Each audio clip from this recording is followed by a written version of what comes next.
We're getting a divorce. I don't need a wife who abandons her husband. That's what Eldon spat at me after I gave birth at my parents' home. He shoved pre-filled divorce papers in my face. Up until then, Eldon hadn't shown any concern for me during my pregnancy. In fact, he quit his job for selfish reasons and is now unemployed.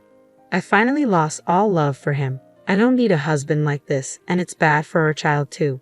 I coldly replied, "Fine, I'll give you the divorce you want." I firmly decided to leave.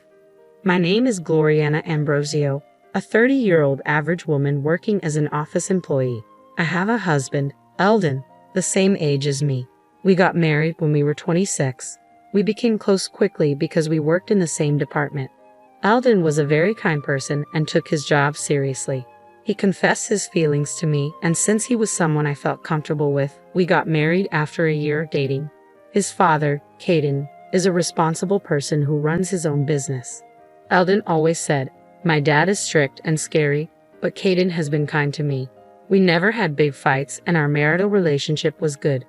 But then, a major incident happened 8 months ago. I was called into the boss's office at work, wondering what it was about. The boss told me something unexpected.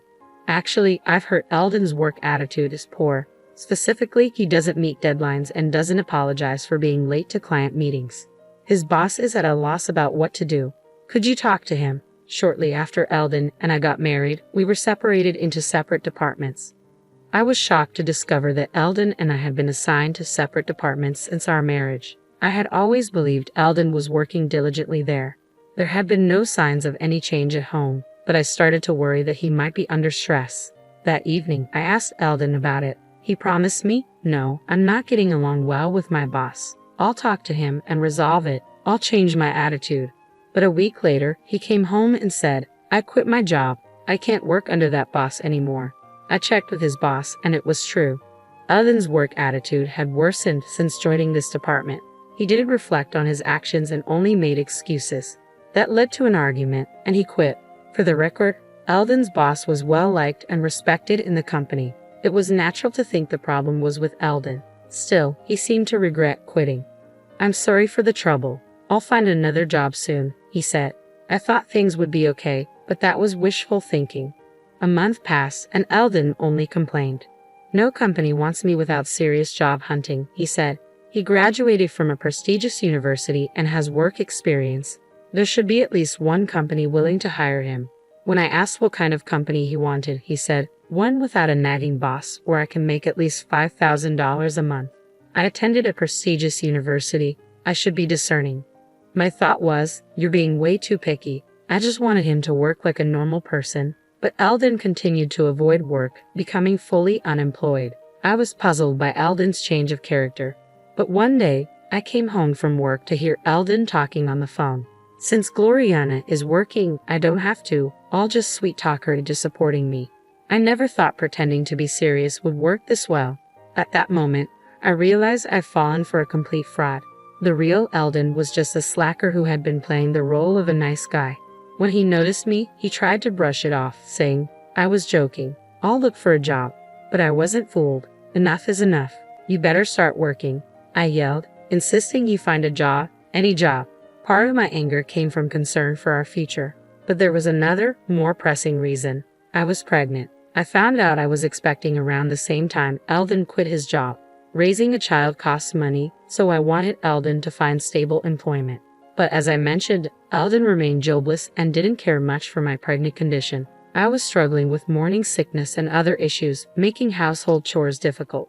Yet Eldon lay on the sofa, eating potato chips, even saying, "Pregnancy isn't an illness.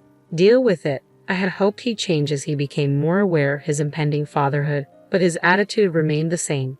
In fact, it worsened. Just yesterday, he got furious when I used canned food to save time on cooking. "You should feed your husband proper meals. That's a wife's duty," he lectured. I was furious. We had a heated argument, and not once did he mention concern for our child. I'm seriously worried about our future together. Some might say, why not just divorce him? But if I do, our child will be born into a fatherless home. I'm emotionally unstable, especially with my first pregnancy, and the due date is approaching. I've decided to put off any serious discussions until after the birth. Given Eldon's unreliability, I chose to give birth at my parents' home. They agreed it was the best option, but even then, Eldon complained, "What am I supposed to do without you? Who's going to do the chores?" I was so fed up with Eldon that I angrily told him, "You're an adult, figure it out yourself," and went to my parents' home. I later gave birth to a healthy baby when I felt better. When I returned to Eldon's place after about 2 months, it was a mess. Trash was scattered everywhere, and a pile of clothes lay next to the washing machine. As I stood there stunned, Eldon appeared with bed hair. "Finally, you're back. There's something I want to talk about," he said, pulling out a document with a malicious grin. It was a pre-filled divorce application. "I'm divorcing you. I don't need a wife who abandons her husband." Hearing this, my love for Eldon completely evaporated. I thought, I don't need a husband like this, and he's a bad influence on our child. Coldly, I said, "Fine, you'll get your divorce," and was determined to leave him. Still, Eldon remained defiant. "You'll regret it if you divorce me now. Fill in your part." I snatched the divorce papers from him and filled them out immediately. I decided to take them straight to the courthouse. "Goodbye then, I'll come back for my stuff later." "Don't throw anything away," I said as I left the house and went directly to the courthouse. The divorce was finalized, and Eldon and I became strangers. I returned to my parents' home and decided to raise my child with them. I didn't want to stay in a house filled with bad memories, and raising a child alone was daunting. My parents are trustworthy, and it's comforting to have them around. Life became a daily joy watching my child grow while navigating the challenges of new motherhood. However, a month after the divorce, Eldon suddenly called my parents' landline. I had blocked his number on my cell, but I'd forgotten to block the landline. "Hey, when are you coming back? I'm struggling here," he said. Confused, I retorted, "What? We're strangers now. I'm never coming back." Hearing this, Eldon started to panic. "Wait, you actually filed the divorce papers?" he asked. "Yes, you wanted a divorce, didn't you? I've been over you for a while now, so I submitted them a month ago," I replied bluntly. Upon hearing my response, Eldon became furious. "Why did you file them? I was just trying to scare you into coming back and taking care of me," he admitted. I was utterly disgusted by his twisted logic. "Whether you were serious or not, I have no intention of reconciling with you. You've been useless ever since I got pregnant. Who would want to be a family with a man like that?" I stated firmly. Realizing his mistake, Eldon finally said, "I get it. I'm sorry. I've reflected on my actions. Please come back. I'm really struggling financially," he pleaded. He was pretending to be remorseful now. "We settled our property when we divorced, and like I said before, you're an adult. Figure it out." I yelled and hung up the phone. I immediately blocked his number to prevent further calls. I thought that was the end, but a month later, on a peaceful Sunday afternoon, the doorbell rang. It was Eldon. Not wanting anything more to do with him, my parents and I tried to pretend we weren't home. But Eldon persistently banged on the front door. "Hey, I know you're in there. Come out." Reluctantly, I went to answer the door. There stood Eldon, skinny and unshaven. I hadn't seen him in 2 months, and I was shocked to see he looked like a drifter. Without asking, he walked into the house and sat arrogantly on the sofa. "Gloriana, I need money, just $1,000. I'm really struggling here," he pleaded. "So why don't you get a job? You have a degree from a prestigious university, and you're not too old to work," I retorted, annoyed. Eldon began to explain, "Actually, I've decided to make money through investment. Working a regular job is for fools. I found a trustworthy advisor online, so I'm good. I'm still in the red because I had just started, but I was told it would turn profitable. However, I'm running out of the money I got from our property division, so I need your help." I was sure it was a scam. My mom, looking disgusted, returned to taking care of the baby. My dad also looked like he thought it was a scam, but Eldon, oblivious, kept insisting on money. "I'll pay you back when my investments pay off, and you can live the high life," he said. I reached my breaking point with his incessant and nonsensical demands. "If you don't stop, I'm calling the police," I warned, genuinely angry. With my dad, we kicked Eldon out. The mention of the police kept him away for a while, but we never knew when he might show up again. We considered moving, but with a baby, it seemed ridiculous to incur moving costs just because of him. So my parents and I devised a plan for the next time Eldon showed up. Another month passed, and unfortunately, Eldon returned. Seeing him, my mom immediately made a phone call as planned, and my dad and I let Eldon in and humored him for a while. His goal was still money. "I'm in trouble. I can't reach my investment advisor anymore. I poured in over $10,000 and it was a scam. I have nothing left. You're the only one I can rely on. It was incomprehensible why he thought he could rely on me after all he had done. But we couldn't just send him away. He might come back. So my dad and I listened to Eldon's complaints to buy time. We were waiting for reinforcements. When Eldon paused, I smiled reassuringly. Don't worry, I'll help you find a new job and a place to live.